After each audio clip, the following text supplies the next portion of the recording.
Vamos lá, minha gente. Vamos continuando a nossa leitura. Joaquim Nabuco, o livro é Minha Formação. Então, eu estou lendo aos poucos, estamos lendo juntos, né? Eu também estou descobrindo esse livro, aliás, o conteúdo desse livro, junto com você aos poucos. Espero estar fazendo a coisa correta, que vou intercambiando a leitura com uma ou outra coisa que eu vá pensando para a gente melhorar o entendimento. Legal? Você sabe, no final de cada leitura eu jogo na inteligência artificial, eu estou usando o DeepSeek, para que a inteligência artificial faça uma espécie de resumo do que nós lemos, e aí sim a gente procure fazer um trabalho melhor, porque daí o resumo ajuda muito a nós entendermos certas facetas que nós acabamos de ler. Me parece que esse é o melhor método. O livro está em domínio público, é uma autobiografia de um excepcional personagem político brasileiro que, costumo dizer, foi um dos, pelo menos que eu conheço, um dos poucos que teve muitas amizades com pessoas muito importantes, com muitos artistas, e também ele está localizado historicamente, para a gente saber mais ou menos, ali no segundo reinado brasileiro, então, portanto, convivendo e vivendo bem perto de Dom Pedro II. Ele prega a abolição da escravatura já tem algum tempo e esse livro ele vai desenvolvendo essa ideia. Valeu? Vamos lá então? Vamos lá na nossa leitura. Agora o capítulo que eu quero começar relembrando também o número, né, da página original do livro. O livro é um livro que está por conta do domínio público, eu estou lendo da internet, é um livro que eu achei na Biblioteca do Senado, que tem muitas coisas legais lá, muitas coisas bacanas, se você eventualmente também se interessar. Nós estamos na página 179, estamos caminhando já para o fim, e vamos ver o que nós conseguimos trazer aqui desta nossa leitura. O capítulo de agora tem um nome expressivo chamado Maçã Gana. Maçã Gana. Tem um N no meio, Maçã Gana. E aí tem já um asterístico aqui indicando alguma coisa que eu já vou ler, está em nota de rodapé. Então, Maçangana, e aqui embaixo diz: a razão que me fez não começar pelos anos da infância foi que estas páginas tiveram, ao ser primeiro publicadas, feição política que foram gradualmente perdendo, porque já ao escrevê-las diminuía para mim o interesse, a sedução política.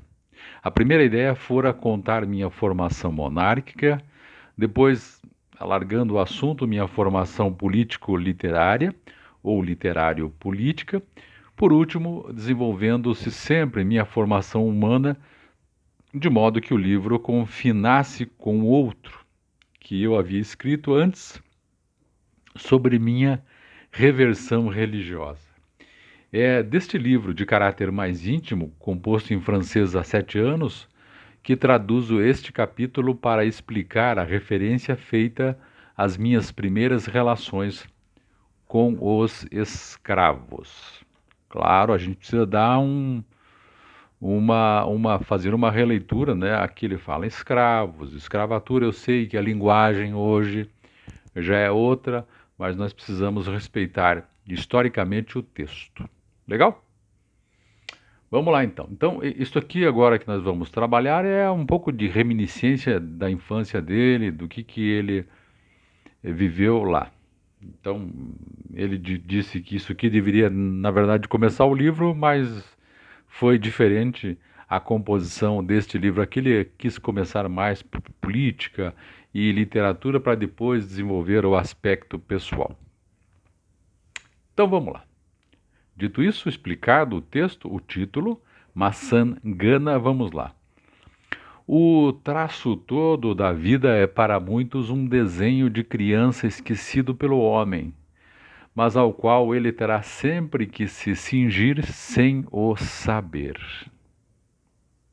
Interessante, né? Essa expressão aqui construída, né? O traço todo da vida é para muitos um desenho de criança esquecido pelo homem. Muito interessante. Pela minha parte, acredito não ter nunca transposto o limite das minhas 4 ou 5 primeiras impressões. Os primeiros 8 anos da vida foram assim, em certo sentido, os de minha formação instintiva ou moral definitiva. Vamos ver. Passei esse período inicial tão remoto, porém mais presente do que qualquer outro, em um engenho de Pernambuco, província natal. Então, Pernambuco, a província natal dele. A terra era uma das mais vastas e pitorescas da zona do Cabo. Nunca se me retira de vista esse pano de fundo que representa os últimos longes de minha vida. A população do pequeno domínio, inteiramente fechado a qualquer ingerência de fora, como todos ou outros feudos da escravidão, compunha-se de escravos distribuídos pelos compartimentos da senzala, o grande pombal negro ao lado da casa de morada e de rendeiros, ligado ao proprietário pelo benefício da casa de barro que os agasalhava ou da pequena cultura que ele lhes consentia em suas terras. No centro do pequeno cantão de escravos levantava-se a residência do senhor, olhando para os edifícios da moagem e tendo por trás, em uma ondulação de terreno, a capela sob a invocação de São Mateus. Pelo declive do pasto, árvores isoladas abrigavam sob sua umbela impenetrável grupos de gado sonolento. Na planície estendiam-se os canaviais cortados pela alameda tortuosa de antigos ingás, carregados de musgos e cipós, que sombreavam de lado a lado o pequeno rio Ipojuca. Era por essa água quase dormente sobre os seus largos bancos de areia que se embarcava o açúcar para o Recife. Ela alimentava perto da casa um grande viveiro, rondado pelos jacarés, a que os negros davam caça e nomeado pelas suas pescarias. Mais longe começavam os mangues que chegavam até a costa de Nazaré. Durante o dia, pelos grandes calores, dormia-se a sesta, respirando o aroma espalhado por toda a parte das grandes tachas em que se cozia o mel. O declinar do sol era deslumbrante. Pedaços inteiros da planície transformavam-se em uma poeira de ouro. A boca da noite, hora das boninas e dos bacuraus, era agradável e balsâmica. Depois o silêncio dos céus estrelados, majestoso e profundo. De todas essas impressões, nenhuma morrerá em mim. Os filhos de pescadores sentirão sempre, debaixo dos pés, o roçar das areias da praia e ouvirão o ruído da vaga. Eu, por vezes, acredito pisar a espessa camada de canas caídas da moenda e escuto o rangido longínquo dos grandes carros de boi. Que figura interessante, né? Emerson quisera que a educação da criança começasse 100 anos antes dela nascer. A minha educação religiosa obedeceu certamente a essa regra. Eu sinto a ideia de Deus no mais afastado de mim mesmo, como o sinal amante e querido de diversas gerações. Nessa parte, a série não foi interrompida. há espíritos que gostam de quebrar todas as suas cadeias e, de preferência, as que outros tivessem criados para eles. Eu, porém, seria incapaz de quebrar inteiramente a menor das correntes que alguma vez me prendeu, o que faz que suporte cativeiros contrários e menos do que outras uma que me tivesse sido deixada como herança. Foi na pequena capela de Maçangana que fiquei unido à minha. As impressões que conservo dessa idade mostram bem em que profundezas os nossos primeiros alicerces são lançados. Ruskin escreveu esta variante do pensamento de Cristo sobre a infância. A criança sustenta muitas vezes entre os seus fracos dedos uma verdade que a idade madura, com toda a sua fortaleza, não poderia suspender e que só a velhice terá novamente o privilégio de carregar. Eu tive em minhas mãos, como brinquedos de menino, toda a simbólica do sonho religioso. A cada instante encontro entre minhas reminiscências miniaturas que, por sua frescura de provas avant la lettre, devem datar dessas primeiras tiragens da alma. Pela perfeição dessas imagens inapagáveis, pode-se estimar a impressão causada, pela perfeição dessas imagens inapagáveis, pode-se estimar a impressão causada.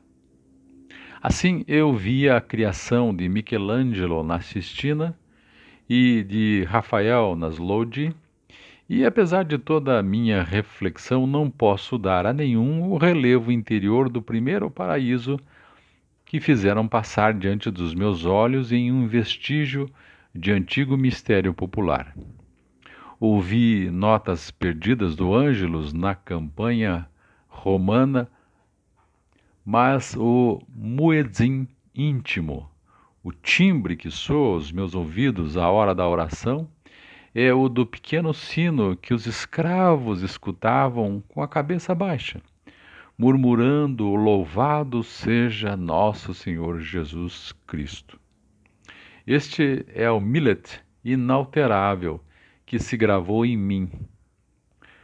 Muitas vezes tenho atravessado o oceano, mas se quero lembrar-me dele, tenho sempre diante dos olhos, parada instantaneamente, a primeira vaga que se levantou diante de mim, verde e transparente como um biombo de esmeralda, um dia que, atravessando por um extenso coqueiral atrás das palhoças dos jangadeiros, me achei à beira da praia e tive a revelação súbita, fulminante, da terra líquida e movente. Foi essa onda, fixada na placa mais sensível do meu Kodak infantil, que fixou sendo para mim o eterno clichê do mar. Somente por baixo dela poderia eu escrever: Thalassa, Thalassa. Meus moldes de ideias e de sentimentos datam quase todos dessa época. As grandes impressões da madureza não têm o condão de me fazer reviver que tem o pequeno caderno de 5 a 6 folhas apenas, em que as primeiras hastes de minha alma aparecem tão frescas como se tivessem sido calcadas nesta mesma manhã. O encanto que se encontra nesses eidolis grosseiros e ingênuos da infância não vem senão de sentirmos que só eles conservam a nossa primeira sensibilidade apagada. Eles são, por assim dizer, as cordas soltas, mas ainda vibrantes, de um instrumento que não existe mais em nós. Do mesmo modo que com a religião e a natureza, assim com os grandes fatos morais em redor de mim. Estive envolvido na campanha da abolição e durante 10 anos procurei extrair de tudo, da história, da ciência, da religião, da vida, um filtro que seduzisse a dinastia. Vi os escravos em todas as condições imagináveis. 1000 vezes li A Cabana do Pai Tomás, no, no original da dor vivida e sangrando. No entanto, a escravidão para mim cabe toda em um quadro inesquecido da infância, em uma primeira impressão que decidiu, estou certo, do emprego de minha vida. As impressões que ele tem, né, e que vão levando, essas impressões vão sendo levadas vida fora nele, e que fez com que ele fosse um defensor da libertação desses seres humanos aí. Você veja que interessante onde é que começou, não é? E ele era filho do dono da fazenda. Agora ele vai nos contar um momento importante onde talvez aí é que tenha sido impressa na mente dele essa ideia geral que nós estamos conversando aqui. Diz ele, página 182. Eu estava, uma tarde, sentado no patamar da escada exterior da casa, quando vejo precipitar-se para mim um jovem negro desconhecido, de cerca de 18 anos, o qual se abraça aos meus pés, suplicando-me, pelo amor de Deus, que o fizesse comprar por minha madrinha para me servir. Ele vinha das vizinhanças, procurando mudar de senhor, porque o dele, dizia-me, o castigava, e ele tinha fugido com risco de vida. Foi esse traço inesperado que me descobriu a natureza da instituição com a qual eu vivera até então familiarmente, sem suspeitar a dor que ela ocultava. Nada mostra melhor do que a própria escravidão o poder das primeiras vibrações do sentimento. Ela é tal que a vontade e a reflexão não poderiam mais tarde subtrair-se à sua ação e não encontram verdadeiro prazer senão em se conformar. Assim, eu combati a escravidão com todas as minhas forças, repelia com toda a minha consciência como a deformação utilitária da criatura, e na hora em que a vi acabar, pensei poder pedir também minha alforria, dizer o meu nunc dimittis, por ter ouvido a mais bela nova que em meus dias Deus pudesse mandar ao mundo. E, no entanto, hoje que ela está extinta, experimento uma singular nostalgia que muito espantaria um Garrison ou um John Brown, a saudade do escravo. Página 183. É que tanto a parte do senhor era inscientemente egoísta, tanto a do escravo era inscientemente generosa. A escravidão permanecerá por muito tempo como a característica nacional do Brasil. Ela espalhou por nossas vastas solidões uma grande suavidade. Interessante essa construção, né?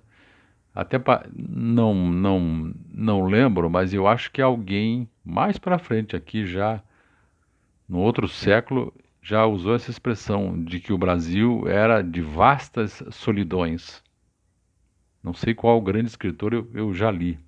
Não sei se talvez Guimarães Rosa, não sei. Mas voltando aqui.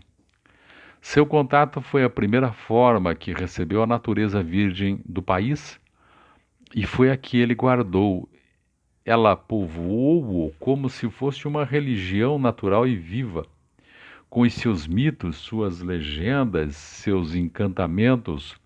Insuflou-lhe sua alma infantil, suas tristezas sem pesar, suas lágrimas sem amargor, seu silêncio sem concentração, suas alegrias sem causa, sua felicidade sem dia seguinte.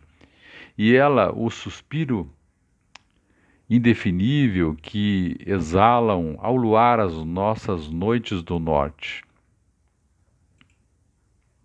Aliás, Caetano Veloso tem um disco muito legal, chamado Noites do Norte, se não me engano. Eu assisti esse espetáculo muito bom na época. Vamos voltar aqui. Quanto a mim, absorvia no leite preto que me amamentou, olha que expressão, amamentou, né? Que me amamentou, que era comum ter as amas, né? As amas de leite entre as escravas, né? Ela envolveu-me como uma carícia muda toda a minha infância. Aspirei-a da dedicação de velhos servidores que me reputavam o herdeiro presuntivo do pequeno domínio de que faziam parte.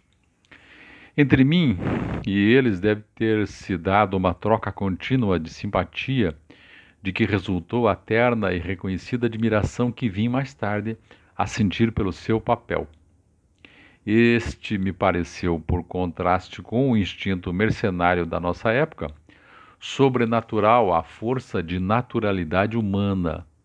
E no dia em que a escravidão foi abolida, senti distintamente que um dos mais absolutos desinteresses de que o coração humano se tenha mostrado capaz não encontraria mais as condições que o tornaram possível. Nessa escravidão da infância não posso pensar sem um pesar involuntário, tal qual pressenti em torno de mim. Ela conserva-se em minha recordação como um jugo, um peso, né? Suave. Orgulho exterior do senhor, mas também orgulho íntimo do escravo.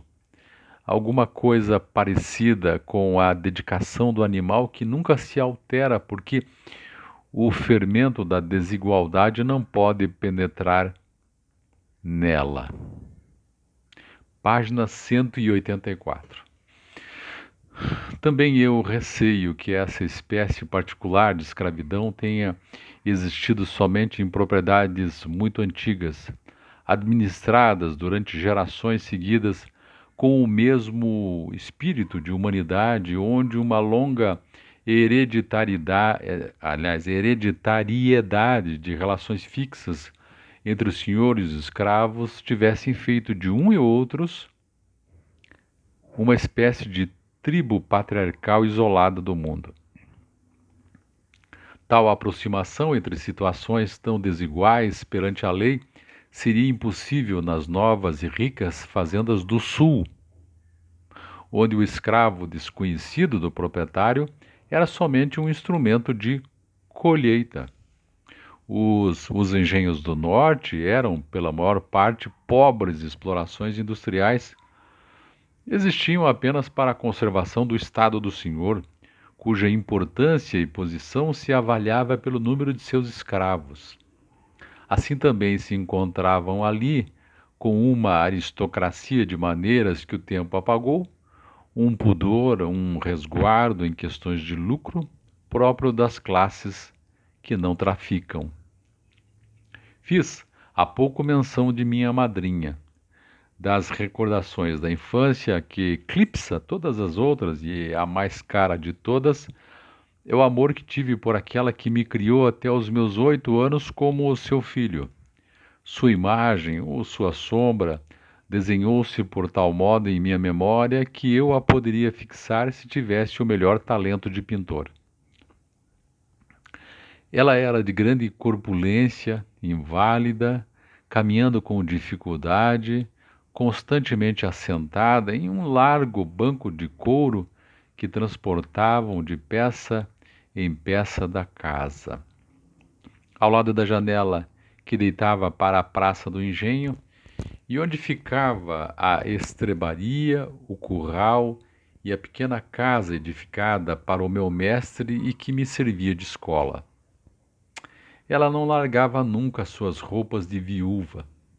Meu padrinho, Joaquim Aurélio de Carvalho, fora conhecido na província pelo seu luxo e liberalidade, de que ainda hoje se contam diversos rasgos.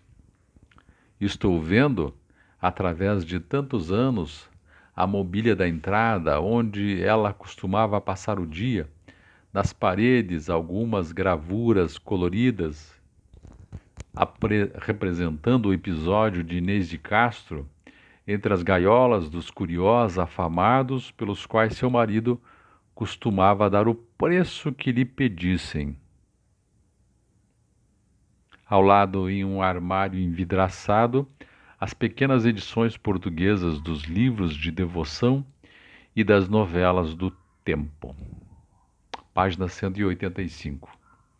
Minha madrinha ocupava sempre a cabeceira de uma grande mesa de trabalho, onde jogava cartas, dava tarefa para a costura e para as rendas a um numeroso pessoal, provava o ponto dos doces, examinava as tisanas para a enfermaria defronte, distribuía as peças de prata a seus afilhados e protegidos, recebia os amigos que vinham toda semana, atraídos pelos regalos de sua mesa e de sua hospitalidade, sempre rodeada, adorada por toda a sua gente, fingindo um ar severo que não enganava ninguém quando era preciso repreender alguma mucama que deixava a miúdo os bilros e a almofada para chaurear no gineceu, ou algum morador perdulário que recorria demasiado à sua bolsa.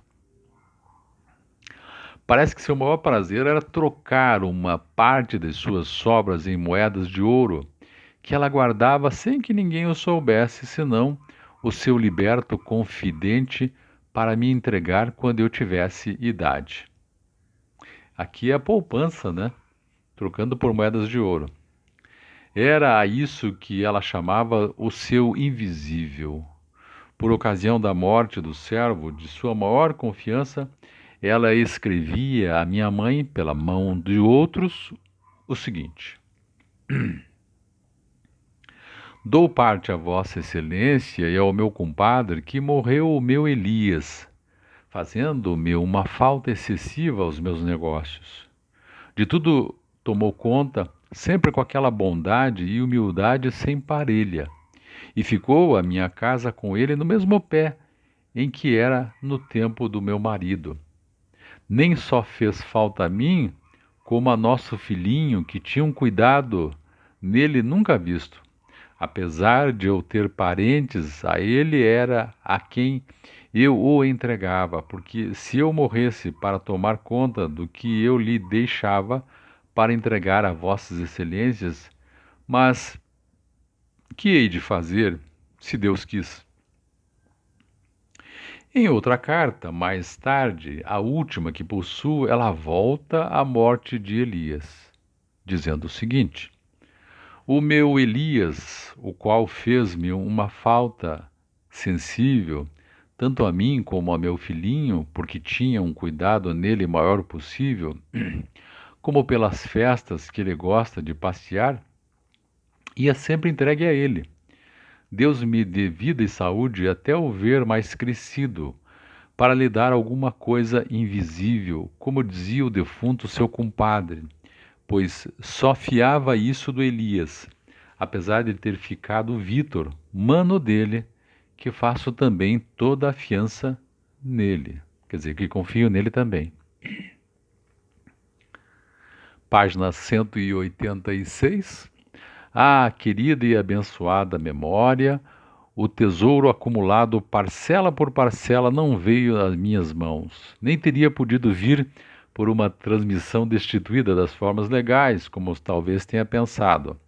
Mas imaginar-te durante anos nessa tarefa agradável aos seus velhos dias de ajuntar para o seu afilhado, que chamas teu filho, um pecúlio que lhe entregarias quando homem, ou outrem por ti, a meu pai, se morresse, deixando-me menor, acompanhar-te em tuas conversas com o teu servo fiel, nessa preocupação de amor de teus derradeiros anos, será sempre uma sensação tão inexprimivelmente doce que só ela bastaria para destruir para mim qualquer amargor da vida. Vamos voltando aqui. A noite da morte de minha madrinha é a cortina preta que separa do resto de minha vida a cena de minha infância.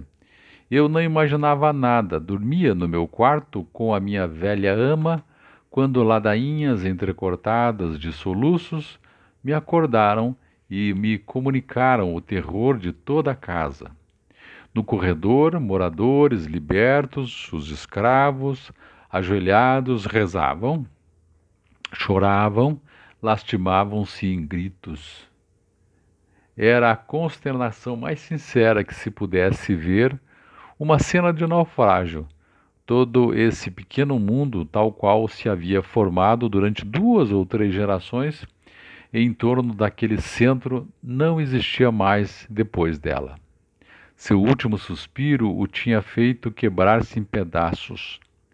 A mudança de senhor era o que havia mais terrível na escravidão, sobretudo se devia passar do poder nominal de uma velha santa, que não era mais senão a enfermeira dos seus escravos, para as mãos de uma família até então estranha. E como para os escravos, para os rendeiros, os empregados, os pobres, toda a gens que ela sustentava e que fazia a distribuição diária de rações, de socorros, de remédios, eu também tinha que partir de Maçangana, deixado por minha madrinha a outro herdeiro, seu sobrinho e vizinho.